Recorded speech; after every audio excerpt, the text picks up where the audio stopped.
Hej. Her er den der tynde, jeg har lavet til min 57 cm weber. Man skal bruge 2 olietønder. En til selve tønden, og så skal man bruge en ekstra til at lave en ekstra låge af, så man kommer ind i, hvis man vil det. Og det er så smart, at diameteren på tønden her er nøjagtigt den samme som diameteren på grillen.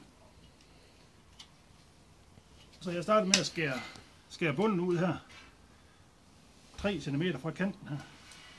Men det er sådan set lige lidt nok, så man skal ud på en 5-7 cm.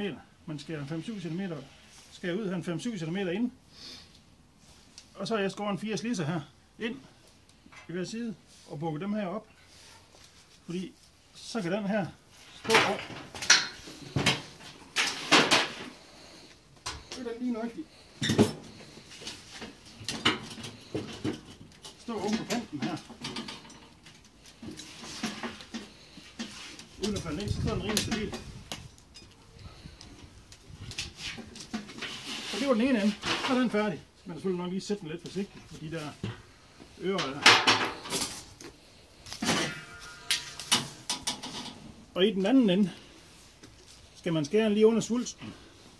Hvis man tager her i bunden. Den ser sådan ud i den anden ende, så skærer man den bare lige i kanten her. Så man tager hele låget af. Fordi så passer lågforvælden ned ovenpå. Sådan. Og så har jeg lavet indeni her, så har jeg lavet 2 rister. Hvis man skulle lave noget pulled pork eller et eller andet, så vil jeg gå en rist helt ned i den.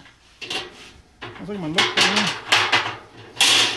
Dem kan man jo bare lave af et hængsel med en lang flige. Ikke? Så laver hængslet heroppe, så skal jeg toppen af og bukke flien ud. Så har man ledet i hængslet her. Og så kan man lægge resten heroppe, hvis man vil også. Og så er jeg sat håndtag på det. Så kan man sætte den heroppe.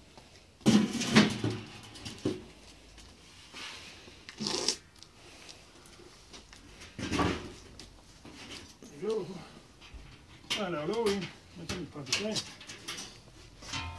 Og så har jeg valgt at lave sådan, man kan tage lågen helt af. Lave sådan en bitte beslag, sådan den ikke falder. Men det er så den, jeg har skåret af nummer 2 tønde. Nu har jeg først skåret en hak her inden for svulsten. Og så har jeg skåret et hul af den anden tønde, og taget låget for den, det gør det uden for svulsten. Sådan at det overlapper både på det led og på det andet led. Så den her. Så kan man lukke. Man kan jo også sætte nogle hængsler på, hvis man har lyst til det. Og så bliver det håndtaget. Det er det.